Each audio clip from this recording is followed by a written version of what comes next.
that's coming back together. Brother Bobby hit on a point among the many other points other than the damn refrigerator. He hit on some beautiful points other than not making up the bed. He hit on some great points other than how much filth and garbage is on the floor around the bed and how him and his wife get out and wade through the garbage. Hell no, Brother Bobby. You're a brilliant man. Am I lying? This is a beautiful brother here. He's a brilliant brother. And what he gives to many of us, we must have and cannot do without it. But Brother Bobby, I must say to you that the BS must go. That's right. The BS must go. Don't tell our people that morality is not important. Don't even infer that it's not important. That before the coming of the white man, we didn't have to deal with morality. Let's look at that. Before the coming of the white man, we didn't have to deal with a book to give us our morality. We didn't have to deal with a Bible. The Bible comes within a 6,000-year span. The Quran comes in a 6,000-year span. Come on now. You think we, the original man and the original woman, had to wait until 6,000 years ago before some prophet Muhammad, or within 1,400 years, a prophet from Arabia came and brought us a revealed book? I beg your pardon. You think we had to wait for a Bible, as it is called? He was absolutely right about these books. We didn't have to wait for these books. We didn't go in a church. He's right. We didn't go in a temple. We didn't go in a masjid. We didn't have to go to any of those places. Every action, every heartbeat, every pulse beat was a prayer in harmony with the divine universal order. Come back to me. Come back to me. Come back to me. Every action, every breath we took, every pulse beat, as we walked to the rhythm of the earth and the rhythm of the universe and the rhythm of the cosmos and the sphere, in harmony with it all. We didn't need a mosque, didn't need no building, didn't need no church, no synagogue. We were back to our natural selves. That's what Dr. Africa was talking about. That's what he's leading us to when he puts up his charts and gives us the details and takes us into the look into the chakras and all. That's what Brother Phil Valentine is talking about. Henry D. Bernardo, where are you? Where is he? That's what he was just in and out, back and forth. That's what you're talking about, Sister Audrey. But I don't have to tell you what you're talking about. You know what you're talking about. I'm telling you, I understand what you're talking about. The great-grandfathers, the great-grandmothers. These are terms we use. This is a language that we use to describe those among us and their power and their force and their spirit and their power of the head and their power of the soul that is emanated and generated to us. That's what we're talking about. But we've got to lift our people up. You absolutely, Brother Bobby, got the power to help lift our people up, brother. Ain't no question about it. But our people have been, as the Masons say, struck a blow to the head, which rendered them dead. And they know because they're the ones who hit us in the head.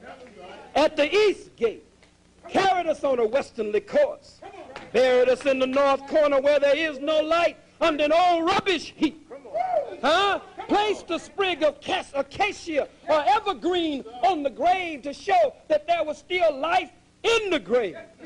And we would not get up out of that condition if it were not for these kinds of metaphysics conferences and if it were not for our diligent study, because not just those of us who have come before you, God damn it, some of you are masters, and I'm looking in your faces right now. From your study, your digging, your searching, and your researching, you have found that as we study, you have found that there is that which is powerful and profound that comes up from the great-grandmothers, the great grandfathers. We call them great because they are great. And what they have not only left for us that we can walk in their footsteps as we follow them on this path called life. We are all brothers and sisters, but links, living links in the divine chain. We are all but a part of that great continuum called life. And as we walk in the footsteps of the grandmothers, walk the trails, Brother DiBernardo, of the sacred ones who read the vibrations of the earth and read the very vibrations of the atmosphere and knew where to cut down the trees, knew where to blaze a trail, or some cases they didn't cut down nothing, they just walked long enough to make a trail. In harmony with the grass, in harmony with the trees, in harmony with the air, in harmony with the sphere. That's who we are. But we got to be lifted up because we have been knocked down, as we said, struck a blow to the head.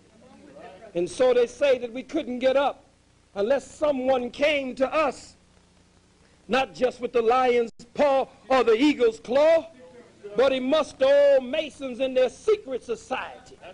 They say he must come with the master grip that won't slip, so that it can be raised, so that she can be raised, so that we can be raised from a dead level to a living perpendicular, upright on the square, forming perpendiculars, forming right angles with the earth.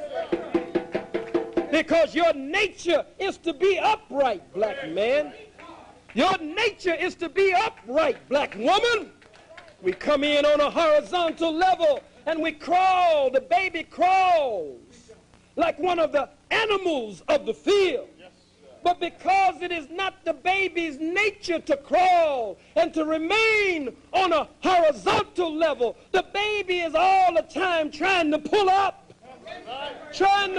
on something and make a wobbly step or two and then fall back down in that mushy stuff that gushes all over the floor. But the baby is trying to stand up in accord with the baby's nature.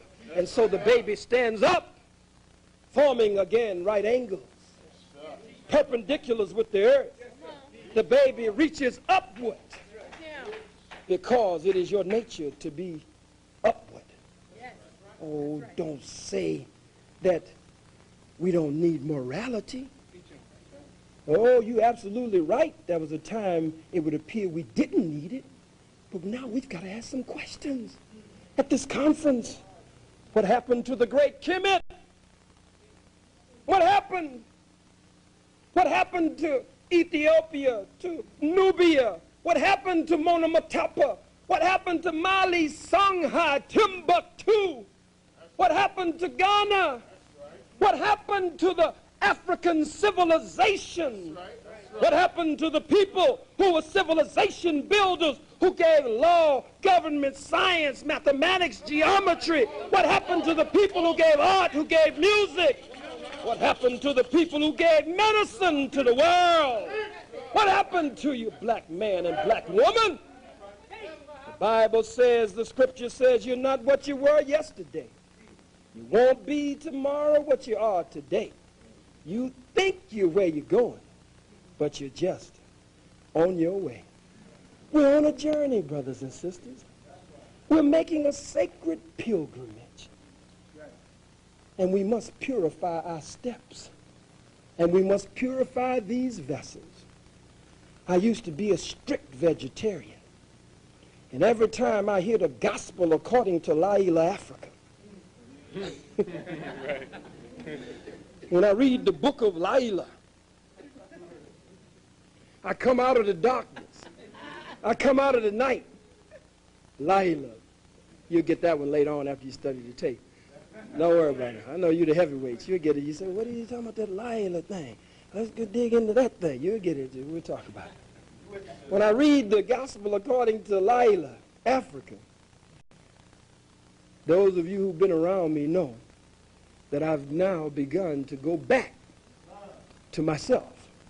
Go back to that which I believe will sustain me and that which will help to purify me and have begun to push back and ignore that which I had fallen back down to.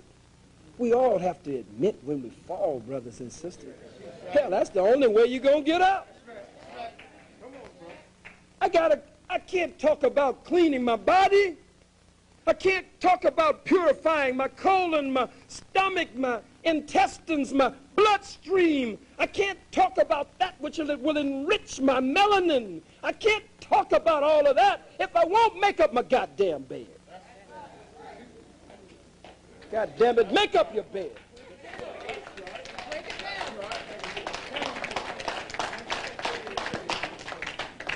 That's not funny.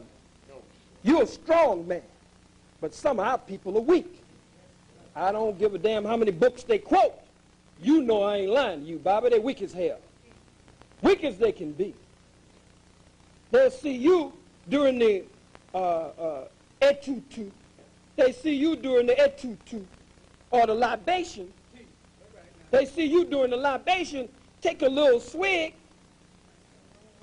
Damn it, they want to be babalaos after that.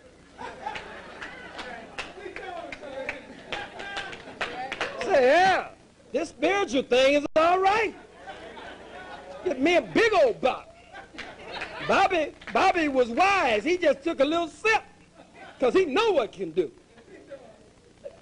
I can't talk about purifying my body. I can't talk about purifying my mind. Huh? I can't talk about purifying my bloodstream. I can't talk about clearing myself of all that this enemy has put on me. If I won't sweep, if I won't mop, if I won't take out the garbage. I can't keep, I'll talk to you, we'll go up, and then we're going to come back down on the ground. We'll go back and forth. That's the meiotic balance. And you'll be like some people I see, some people just so religious till they're crazy. Right. Huh? Right. Pray all the damn time. Just praying all the damn time. Ain't that much praying in the world. And then still catching hell. Huh? There's nothing wrong with prayer. And there's nothing wrong with praying all the time with balance. What is prayer? Let's look at it at this gathering of the masters. You got some groups that say, I don't pray. They've gotten so high up in what they call the metaphysics till they stop praying. I don't pray no more. I'm God. God don't pray. Are you crazy? What is prayer? Prayer is focus. Prayer is meditation, concentration, focus, communion, and it relinks, reconnects us with the power outside of us that complements and parallels the current and flow of power within us.